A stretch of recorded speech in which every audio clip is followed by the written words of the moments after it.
നിങ്ങളുടെ കുട്ടികളെ LKG UKG നിങ്ങൾ ജോയിൻ ചെയ്യിക്കുന്നുണ്ട് എങ്കിൽ കിഡ്സ് ഏരിയ ഓൺലൈനിൽ LKG UKG full syllabus course available ആണ്.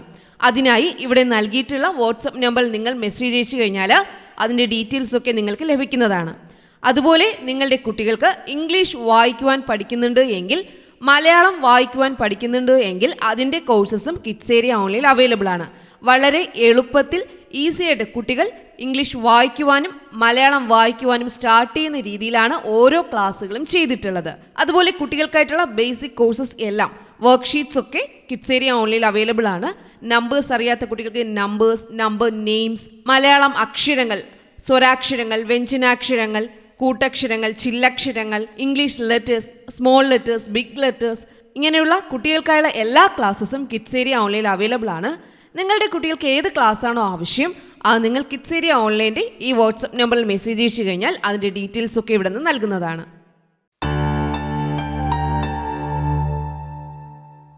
Hello everyone, welcome to kids area online. ഇന്നത്തെ ക്ലാസ്സിൽ നമ്മൾ പഠിക്കുവാൻ പോകുന്നത് 5 ന്യൂ വേർഡ്സ്, 5 പുതിയ വാക്കുകളും അതിൻ്റെ മീനിങ്ങും നമ്മൾ പഠിക്കുവാണ്. ഓക്കെ, ഇത് നമുക്ക് എന്തിനൊക്കെ പ്രയോജനപ്പെടുത്താം? സ്വന്തമായിട്ട് നമ്മൾ സെൻറ്റൻസ് എഴുതുമ്പോൾ, എന്തെങ്കിലും നമ്മൾ സെൻറ്റൻസ് തയ്യാറാക്കേണ്ടി വരുമ്പോൾ, എക്സാമിനൊക്കെ തയ്യാറാക്കേണ്ടി വരില്ലേ? അപ്പോൾ നിങ്ങൾക്ക് വാക്കുകൾ വേണം, അല്ലെങ്കിൽ സംസാരിക്കുവാൻ പുതിയ പുതിയ വാക്കുകൾ വേണം.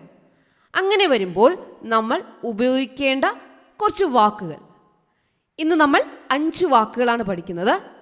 അടുത്ത ക്ലാസ്സിൽ 5 വാക്കുകൾ. ഇതുപോലെ നമ്മൾ പഠിക്കുമ്പോൾ നമുക്ക് ഒത്തിരി വാക്കുകളും അതിൻ്റെ മീനിങ്ങും മനസ്സിലാകും. അതുപയോഗിച്ച് നമുക്ക് എന്ത് ചെയ്യാം? എക്സാം നമുക്ക് സ്വന്തമായിട്ട് വാക്കുകൾ ചേർത്ത് എഴുതാം. സംസാരിക്കുമ്പോൾ പുതിയ പുതിയ വാക്കുകൾ നമുക്ക് കണ്ടെത്താം, കൂട്ടിച്ചേർക്കാം. ഇതിനൊക്കെ ഇത് പ്രയോജനപ്പെടും. ഓക്കെ, ഇന്ന് നമ്മൾ പഠിക്കുവാൻ പോകുന്ന 5 ന്യൂ വേർഡ്സ് നോക്കാം. First word behind. Behind behind എന്ന് നമ്മൾ ഉപയോഗിക്കുന്നത്, ബിഹൈൻഡ് എന്ന് പറഞ്ഞാൽ അർത്ഥം എന്താണെന്നറിയാവോ? ബിഹൈൻഡ് എന്ന് പറഞ്ഞാൽ, കണ്ടോ, ഇവിടെ ഈ പെൺകുട്ടി കർട്ടൻ്റെ പിന്നിലാണ്. എവിടാണ്? പിന്നിൽ എന്ന് പറഞ്ഞാൽ പിറകിൽ. പിന്നിൽ എന്ന് പറയുന്നതിനാണ് നമ്മൾ ബിഹൈൻഡ് എന്ന് പറയുക. പിന്നിൽ എന്നർത്ഥം വരുന്നതാണ് ബിഹൈൻഡ്. ബിഹൈൻഡിൻ്റെ അർത്ഥം എന്താണ്? പിന്നിൽ. The girl is behind the curtain. കർട്ടന് പിന്നിലാണ്, പിറകിലാണ്. ആരാ? ഈ ഗേൾ. ബോയ് ഫ്രണ്ടിലാണ്. ഗേൾ എവിടാണ്? Behind. Behind the curtain. Behind എന്ന് പറഞ്ഞാൽ പിന്നിൽ. ബിഹൈൻഡ് എന്ന് പറഞ്ഞാൽ പിന്നിൽ. ബിഹൈൻഡ് മീനിങ് എന്താണ്? പിന്നിൽ, പിറകിൽ എന്നൊക്കെ നമ്മൾ പറയും. അപ്പോൾ ബിഹൈൻഡ് നമ്മൾ എവിടെയാണ് ഉപയോഗിക്കേണ്ടത്? പിന്നിൽ എന്ന് നമ്മൾ ഉപയോഗിക്കേണ്ട സ്ഥലത്ത് ബിഹൈൻഡ് ഉപയോഗിക്കാം. മനസ്സിലായല്ലോ? നെക്സ്റ്റ് വേർഡ് നോക്കാം. ടെയിൽ. ടെയിൽ എന്ന് പറഞ്ഞാൽ എന്താണെന്ന് അറിയാവോ? വാൽ. ടെയിൽ എന്ന് പറഞ്ഞാൽ എന്താണ്? വാൽ. വാൽ കണ്ടോ? ഡോഗിൻ്റെ ടെയിൽ, ഡോഗ്സ് ടെയിൽ കണ്ടായിരുന്നോ? വാൽ. ടെയിൽ എന്ന് പറഞ്ഞാൽ എന്താണ്? വാൽ. സ്പെല്ലിംഗ് ശ്രദ്ധിക്കുക. TAIL. TAIL, tail. ടെയിൽ എന്ന് പറഞ്ഞാൽ എന്താണ്? വാൽ. ടെയിൽ എന്ന് പറഞ്ഞാൽ വാൽ. വാലിന് എന്താ പറയുക? ടെയിൽ എന്നാണ് പറയുക. അപ്പോൾ നിങ്ങൾക്ക് ഒത്തിരി സ്ഥലങ്ങളിൽ വാൽ എന്ന് ഉപയോഗിക്കേണ്ടതായിട്ട് വരും. അവിടെ നിങ്ങൾ എന്ത് വാക്കാണ് ഉപയോഗിക്കേണ്ടത്? ടെയിൽ. ടെയിൽ എന്ന് പറഞ്ഞാൽ എന്താണ്? വാൽ. നിങ്ങൾ സ്റ്റോറിയൊക്കെ വായിക്കുമ്പോൾ ടെയിൽ എന്ന് കേട്ടാൽ, TAIL, ടെയിൽ എന്ന് വായിച്ചാൽ അതിൻ്റെ മീനിങ് എന്താണ്? വാൽ. ടെയിൽ, വാൽ. അപ്പോൾ വാലിന് എന്താ പറയുക? ടെയിൽ.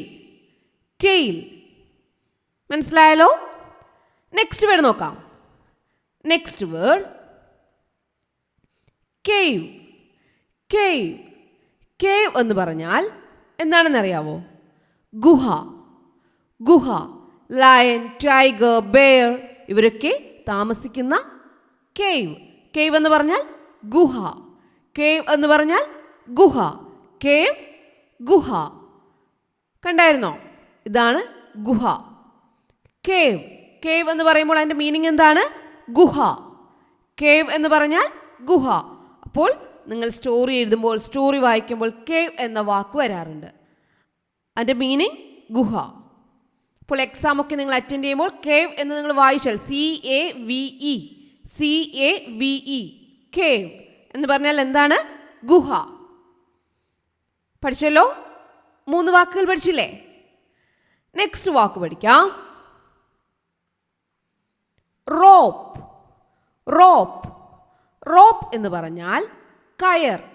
നമുക്ക് ഒത്തിരി സ്ഥലങ്ങളിൽ അത് യൂസ് ചെയ്യേണ്ടതായിട്ട് വരും, ഉപയോഗിക്കേണ്ടതായിട്ട് വരും. കയർ. കയറിന് എന്താ പറയുക? Rope. ROPE rope. ROPE rope. Rope എന്ന് പറഞ്ഞാൽ കയർ. റോപ്പ് മീൻസ് കയർ. കയറിന് എന്താ പറയുക? റോപ്പ്. കയർ, ചരട്, നമ്മൾ കെട്ടുന്ന ചരട്, കയർ. ഓക്കെ. ROPE rope. റോപ്പ് എന്ന് പറഞ്ഞാൽ എന്താണ്? കയർ. റോപ്പ്, കയർ. റോപ്പ്, കയർ. അപ്പോൾ കയർ എന്ന് നമ്മൾ എഴുതേണ്ടടുത്ത് എന്താ ചേർക്കേണ്ടേ? റോപ്പ്.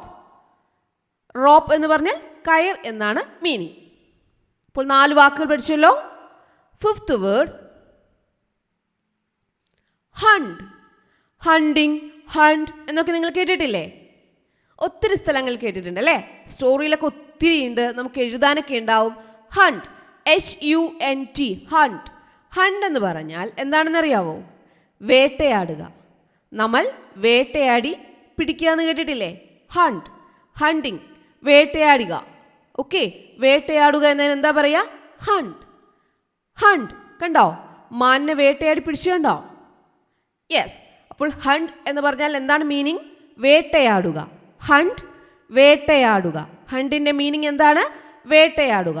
അപ്പോൾ നിങ്ങൾക്ക് വേട്ടയാടുക എന്ന് മീനിങ് വരുന്ന സ്ഥലത്ത് എന്ത് ചേർക്കാം?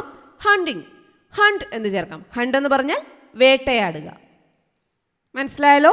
അപ്പോൾ നമ്മൾ ഇന്ന് 5 വാക്കുകൾ പഠിച്ചു. റോപ്പ് എന്ന് പറഞ്ഞാൽ എന്താണ്? കയർ. ഓക്കെ. ഹണ്ട് എന്ന് പറഞ്ഞാൽ വേട്ടയാടുക. ബിഹൈൻഡ് എന്ന് പറഞ്ഞാൽ പിന്നിൽ.